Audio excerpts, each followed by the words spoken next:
Hello and welcome in this video. So today we will learn the second thing of electrochemistry, that is electrolytic cell.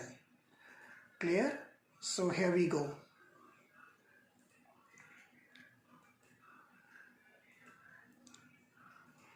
So in electrochemistry, in the first video we have learned about the galvanic cell, and today we will learn about the electrolytic cell. What is electrolytic cell? Clear? बेटा electrolytic cell और electrolysis ये दोनों क्या चीज़ है, ठीक है। तो उससे पहले अभी आपने गैल्वेनिक सेल के बारे में पढ़ा था कि गैल्वेनिक सेल या डेनियल सेल वो सेल्स होते हैं जो कि केमिकल एनर्जी को इलेक्ट्रिकल एनर्जी में चेंज करते हैं। लेकिन ये सेल्स किस तरीके के हैं? ये सेल्स इलेक्ट्रोलिटिक सेल वो सेल होते हैं जो कि इलेक्ट्रिकल एनर्जी को केमिकल एनर्जी में चेंज करते हैं, ठीक है। इलेक्ट्रिकल एनर्जी को केमिकल एनर्जी में चेंज करेंगे, ठीक है। इलेक्ट्रिकल एनर्जी को केमिकल एनर्जी में चेंज करने वाले जो सेल्स होते हैं that is called electrolytic cells. और किस प्रोसेस के थ्रू ऐसा होता है? This is just because of a special process called electrolysis. Okay, so students, the cell which generally converts the electrical energy into chemical energy is called electrolytic cell, and the process by which this reaction takes place is called electrolysis. बेटा ये जो word जो है electrolysis, ये ध्यान दीजिए, ये जो वर्ड इलेक्ट्रोलिसिस है, ठीक है। इलेक्ट्रोलिसिस इसका मतलब क्या होता है? इलेक्ट्रोलिसिस मीन्स जब कोई इलेक्ट्रोलाइट के अंदर मेटल रॉड को डालकर उसे बैटरी से कनेक्ट किया जाता है, तो इसके अंदर जो आयनाइज जो सॉल्यूशन है वो क्या होगा? वो आयनाइज होगा, और आयनाइज होने के बाद में अपने अपोजिटली चार्ज कैटायंस और एनायंस में टूट जाता है, ठीक है। टूट जाना, ठीक है। So the word lysis is mean for to break something, okay. To break something, lysis का मतलब होता है टूटना, ठीक है, ब्रेक हो जाना। जबकि जेनेसिस अगर वर्ड यूज होता है तो जेनेसिस का मतलब होता है to form something. Clear?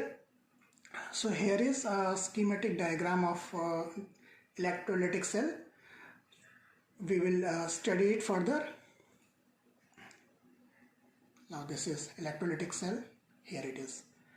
So students, you can see very clearly that the electrolytic cell is made by a glass vessel or some insulating material we need to use, and inside it we need one electrolyte. Electrolyte आप कोई भी use कर सकते हो, ठीक है। कोई भी सॉल्ट सॉल्यूशन जो होता है वो इलेक्ट्रोलाइट की तरह यूज़ होता है, जिसमें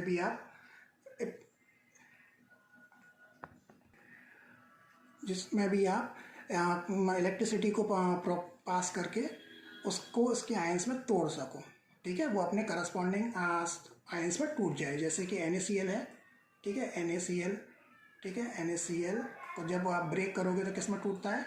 ये टूटता है किस में? Na positive. Well, hand writing is not so much very good, so okay. So you just Na and Cl negative में, so we will study it further, no problem. So here it is the NaCl will work as an electrolyte. Clear? So it is quite easy to understand that. So what happened actually? We need to take the two metal rods in the electrolyte and we will connect with the positive and the negative terminal of the battery. So whenever we are switching on the key, the current starts flowing, and the ions, not electrons, and the ions will move towards the oppositely charged electrode. It must be noted over here that the positive terminal of the battery is called anode and the negative terminal of the battery is called cathode. Clear? Okay then. Negative terminal कौन सा? Cathode. तो negative ions क्या करेंगे? Negative ions positive ions की तरफ move करना शुरू कर देंगे इस तरीके से, ठीक है। You can C very clearly negative ion will move towards the positively charged ions. Clear? And the positive charge will move towards the negatively charged cathode. So it must be noted over here that the rod connected with the positive terminal of the battery will act as anode, वो क्या करेगा, anode की तरह काम करेगा, जबकि जो negative terminal होगा that will work as a cathode. ठीक है बेटा, बहुत आसानी से इसमें समझ सकते हैं। देखिए एक बार फिर इस चीज़ को डिस्कस करते हैं। इलेक्ट्रोलाइटिक सेल जो होता है वो क्या होगा, इलेक्ट्रोलाइटिक सेल क्या होता है, कोई एक इंसुलेटिंग मटेरियल से बना हुआ होता है जिसके अंदर इलेक्ट्रोलाइट यूज़ करते हैं और दो मेटल रॉड। वैसे मेटल रॉड के जगह पर हम लोग ग्रेफाइट की रॉड्स का भी यूज़ कर लेते हैं। ठीक है, ग्रेफाइट की रॉड्स को भी यूज़ कर लेते हैं, ग्रेफाइट की रॉड को। ठीक है, graphite,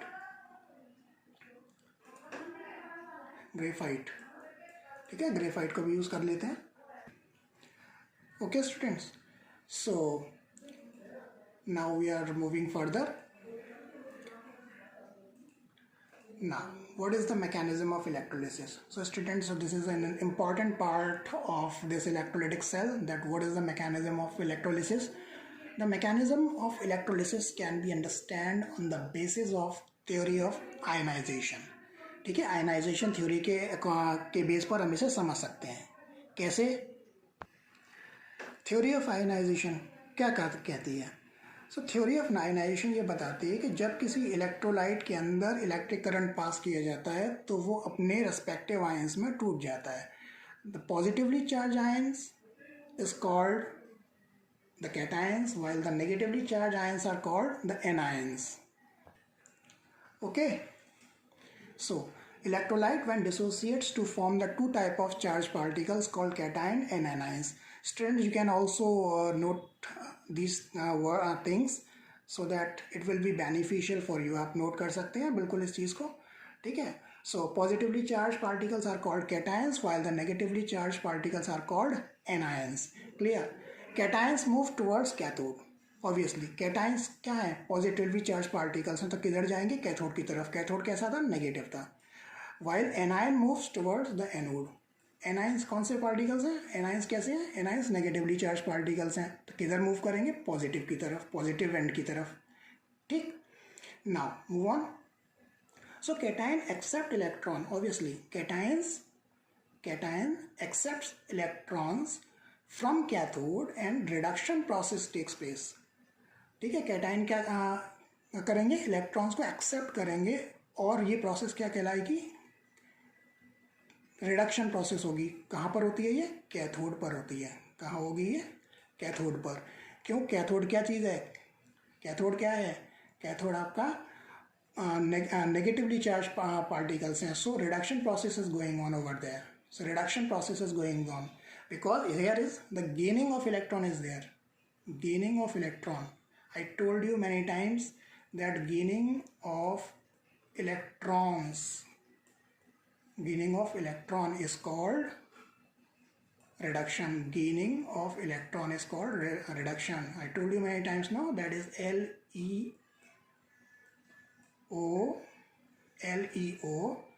The line says GER. LEO stands for LEO. Loss of electron is called oxidation, while gaining of electron is called reduction. Clear? लेंगे।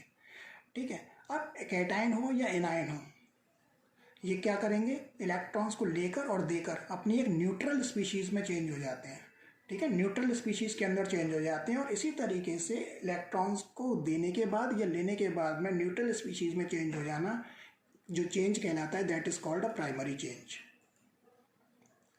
The conversion of ions into the neutral species is called primary change.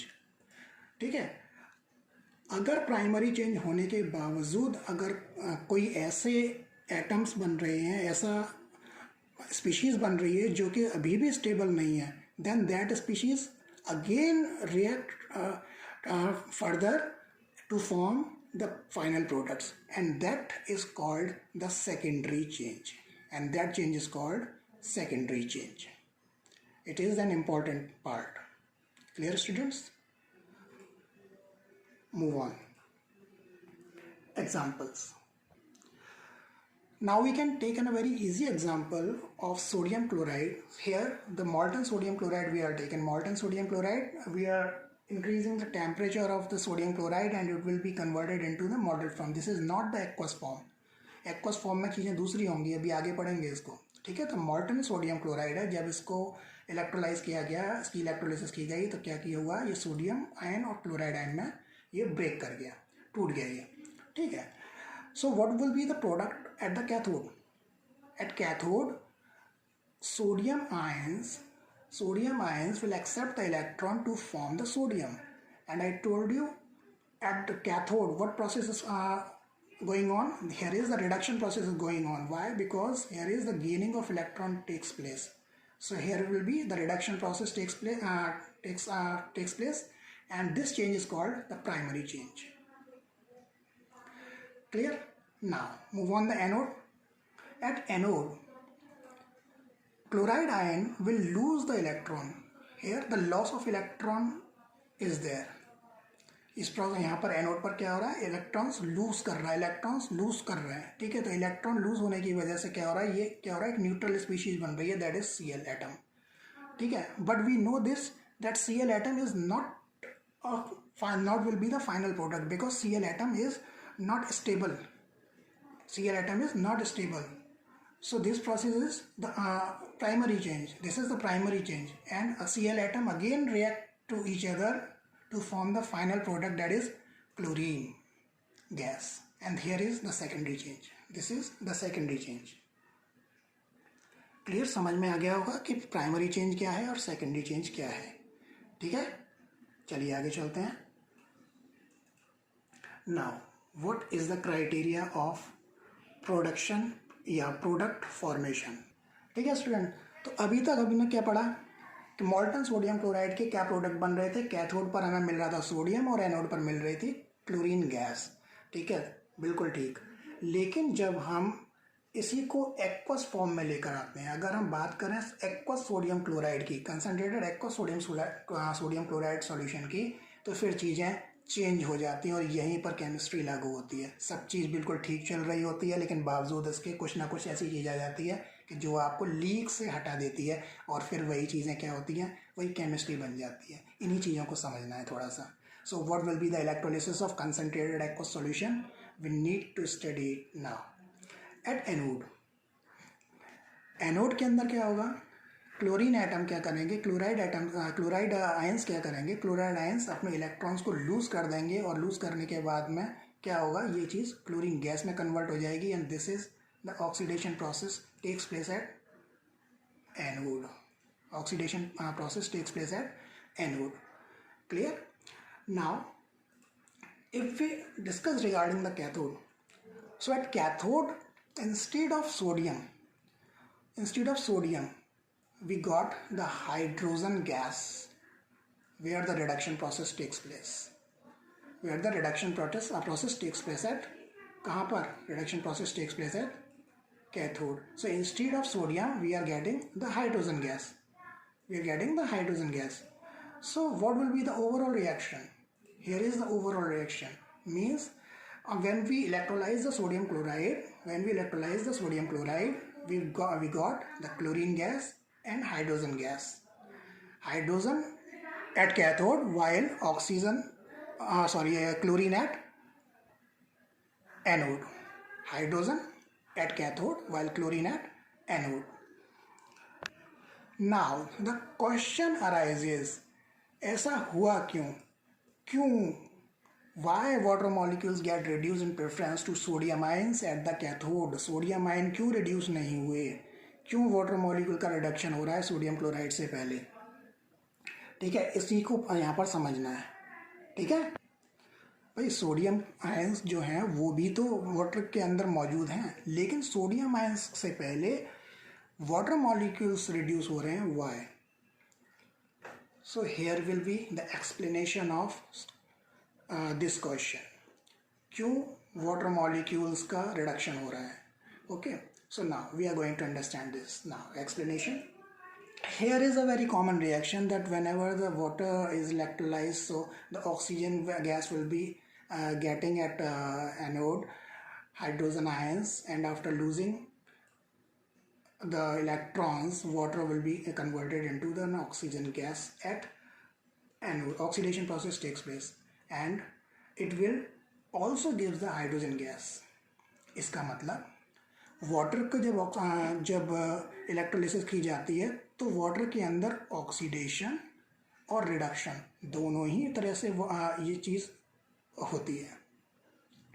Water can be reduced and oxidise as well.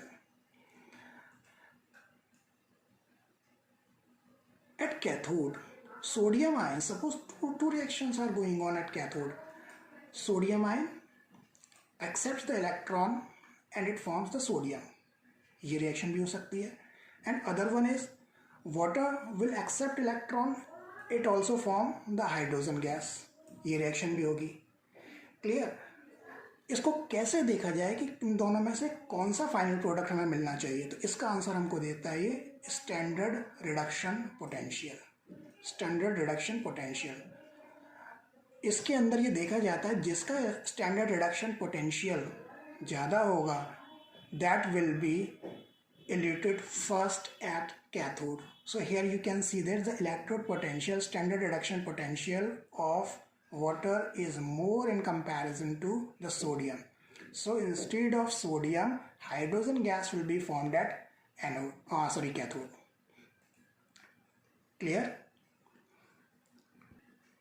Reaction possess a greater tendency to occur at cathode with a greater value of standard reduction potential. फिर बता देते हैं इसको, जो जिसका reduction potential ज़्यादा होगा cathode के केस में बात हो रही है अभी, जिसका रिडक्शन पोटेंशियल ज़्यादा होगा वो पहले कैथोड पर रिड्यूस होगा. तो यहाँ देख सकते हो सोडियम का रिडक्शन पोटेंशियल कितना, -2.71, जबकि हाइड्रोजन का वाटर का कितना है, -0.83. तो ये ज़्यादा हो गया. तो कौन सी वाली रिएक्शन होगी? ये वाली रिएक्शन यहाँ पर होगी, ना कि ये वाली रिएक्शन. क्लियर? इसीलिए hydrogen gas will be the final product at cathode. Okay, now move on. At anode actually ये जो रिएक्शंस जो मैंने अभी आपको बताई हैं, ये आपको रिएक्शंस इलेक्ट्रोकेमिकल सीरीज़ के अंदर देखने को मिल जाएंगी जैसे जैसे हम ऊपर से नीचे की तरफ आते हैं. ठीक है, तो एनोड के बारे में अगर हम डिस्कस करें तो एनोड की रिएक्शंस हमको दो तरीके से कैसे मिलेंगी. ठीक है, एक तो ये और एक ये. तो आप यहाँ देख सकते हो, जब आप क्लोराइड यानी कि स्टैंडर्ड रिडक्शन पोटेंशियल की सीरीज़ में जब आप नीचे की तरफ जाते हो तो आपको ये दो वैल्यूज़ आपको देखने को मिलेंगी and you can see that there is not so much a very big difference in it. Clear? There is not so much a very big difference in it. Okay, तो ये जो चीज़ें हैं ये आपको कहाँ मिल जाएंगी? ये आपको इलेक्ट्रोकेमिकल सीरीज़ में देखने को मिल जाएंगी कि इसका रिडक्शन पोटेंशियल किस तरीके से इंक्रीज़ कर रहा है. ठीक है, किस तरीके से इंक्रीज़ कर रहा है. तो in the case of anode, so the reduction potential of the species which is lower that will be eluted at anode first. So if we are observing these two things, these two reactions, तो electrode potential किसका हमें कम दिख रहा है? Electrode potential हमें कम दिख रहा है किसका? 1.23 वोल्ट इस वाली रिएक्शन का हमें कम दिख रहा है. तो हमको ऑक्सीजन गैस हमको यहाँ पर पहले मिलनी चाहिए, लेकिन मिलती क्या है हमें? क्लोरीन, जबकि ये ज़्यादा है. ऐसा क्यों होता है? ठीक है, ऐसा होता क्यों है मैं फिर बता दूँ आपको कि जिसका स्टैंडर्ड इलेक्ट्रोड पोटेंशियल या रिडक्शन पोटेंशियल जिसका कम होता है उसके अंदर ग्रेटर टेंडेंसी होती है इलेक्ट्रॉन को लूज़ करने की, ज़्यादा टेंडेंसी होती है और वो पहले ऑक्सीडाइज होगा. लेकिन यहाँ पर इसके कम होने के बावजूद यहाँ पर क्लोरीन गैस हमको इस एनोड पर क्लोरीन गैस मिलती है. ऐसा क्यों होता है? फिर वही चीज़ जो तो हम रेगुलर पढ़ते हुए आ रहे हैं, उसके बाद बावजूद इसके रेगुलर ट्रैक से फिर हट गए और यही चीज़ आपकी क्या कहलाती है? यही चीज़ आपकी हो जाती है, यहीं पर शुरू होती है हमारी फिर से केमिस्ट्री. दोबारा से लीक पर चल रहे थे, फिर उन चीज़ों से हट गए. So this is a little bit problem in chemistry. Okay, so but here is not a problem, here is a topic to understand that why this thing is going on. So students, this is just because of a one term, that is over voltage. What is over voltage? Actually over voltage बेटा एक term होता है और ये होता क्या है? Actually हमें थोड़ी सी ज़्यादा अमाउंट की एनर्जी चाहिए होती है. कैसे? इसको अभी एक्सप्लेन करते हैं. ये होता किस तरीके से है कि क्योंकि जब वाटर का जब ऑक्सीडेशन किया जाता है तो उसके अंदर ऑक्सीजन को थोड़ी सी ज़्यादा अमाउंट की एनर्जी चाहिए होती है। क्यों? Because of the large activation energy. Activation energy क्या क्या होती है? वाटर के अंदर थोड़ी सी ज़्यादा चाहिए होती है इलेक्ट्रॉन्स के लिए, इलेक्ट्रॉन्स को एक्साइट कराने के लिए, just for transferring the electrons from water to the anode. And this barrier can be overcome by supplying the extra amount of energy or extra potential. And this difference between the voltage which is actually required for an electrode reaction to occur, that then expected theoretically, यानी कि जितनी हमको दे रखी है उससे थोड़ी extra amount की energy हमें और देनी पड़ती है, जिससे कि ये इलेक्ट्रॉन्स हैं ये क्या करें, यहाँ से मूव कर जाएं, इलेक्ट्रॉन्स यहाँ से टूट जाएं, यहाँ से निकल जाएं। ठीक है, इसी को एक्स्ट्रा एनर्जी को हम बोलते हैं ओवर वोल्टेज। तो अगर प्लेटिनम इलेक्ट्रोड के साथ में अगर इसको देखा जाए तो इसके लिए वाटर के लिए हमको करीब करीब 0.25 के अकॉर्डिंग और एक्स्ट्रा एनर्जी हमें चाहिए होती है, एक्स्ट्रा एनर्जी चाहिए होती है। तो 0.25 ये और 1.23 ये, तो दोनों मिलाकर ये लगभग कितना का हो जाता है? लगभग 1.4 वेट अ सेकेंड, 0.25 और ये 1.23, ये तो दोनों मिलकर ये कितना कर देंगे? करीब करीब 1.48 और से लेकर 1.5 वोल्ट तक ये हो जाता है। So now you can see the difference. Here is 1.5 volt and here is 1.36 volt only, because this reaction just require only this much amount of the voltage. So here is the difference, 1.5 definitely ज़्यादा हो गया, 1.36 कम हो गया। Now the chlorine gas will be evaporated at anode instead of the oxygen gas. So this is the overall reaction, overall explanation that why the molten NaCl gives the sodium ion at cathode and chlorine gas at anode, and aqueous NaOH gives hydrogen gas at cathode and chlorine gases at anode. So this is the overall thing. I hope you learned so well. और बताइएगा कहीं कोई problem वगैरह हो इसके अंदर, ठीक है? तो देख सकते हैं इन चीज़ों को आप बाद में भी। ओके स्टूडेंट्स, आशा है अच्छी तरीके से पढ़ेंगे। स्वस्थ रहिए, खुश रहिए। ओके, थैंक यू एवरीवन, स्पासिबो, थैंक यू।